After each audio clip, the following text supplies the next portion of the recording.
The tools that a hunter uses to bring down the beasts in Monster Hunter World are vast and varied, but none are more important than the weapons they use. I'm Darcblade, and in this series of Monster Hunter World weapons, we are going to be taking a look at the various weapons and tools of the game. In this episode we're going to bring you an overview guide of the dual blades. The dual blades are a light weapon that take the form of two swords, or daggers. They are a short weapon, but they are highly mobile and focus on offense. Though individually the hits are quite weak, with the dual blades you can perform long combos that will result in high damage. But anyway, let's move on and talk about the basic moves available to the dual blades. For the purpose of this video, remember that I will be using PlayStation controls, but you can either look in the description or convert the controls yourself to whatever system you're using. Anyway, their first basic move is double slash, which is done by pressing triangle. This is a move that strikes a monster twice. Next is lunging strike, which is done with circle. This causes your hunter to push towards the monster's location, moving you forward quite a bit.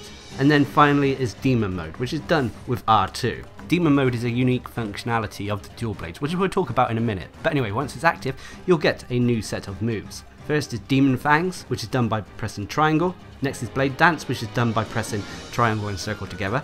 This causes quite a nice flurry of hits on a monster. And finally is Demon Flurry Rush, which is done by pressing circle. Similar to Lunging Strike, this moves you towards a monster's location but hits them multiple times along the way. Once you're in demon mode, you can also cancel out of it by pressing R2 a second time. Now let's move on to talk about the functions available to the dual blades. First is demon mode. Like I said, this is done by pressing R2.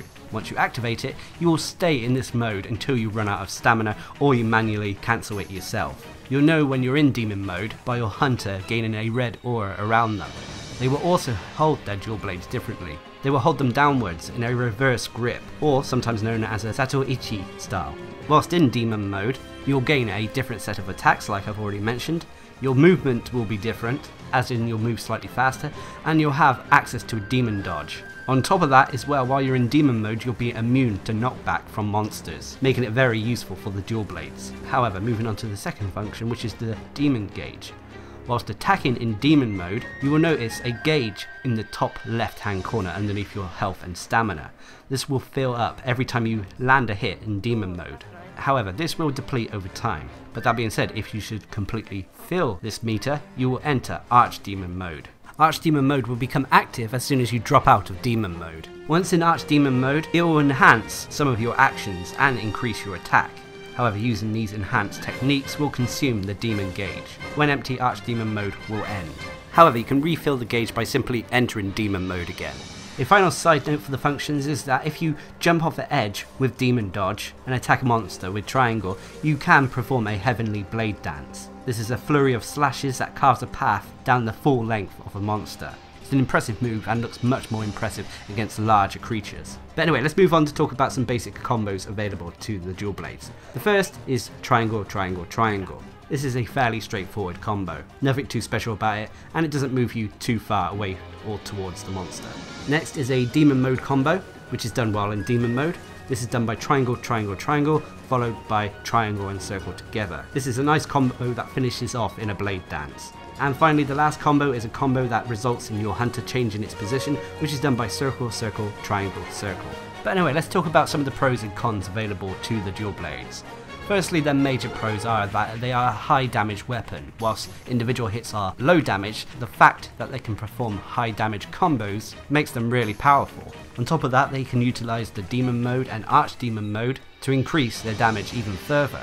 Another pro for the weapons is that they are light, and thus your hunter can still remain quite mobile whilst using them. However, their biggest con is their reach, unfortunately. They are a short weapon, and you have to get really close to an enemy to actually hit them.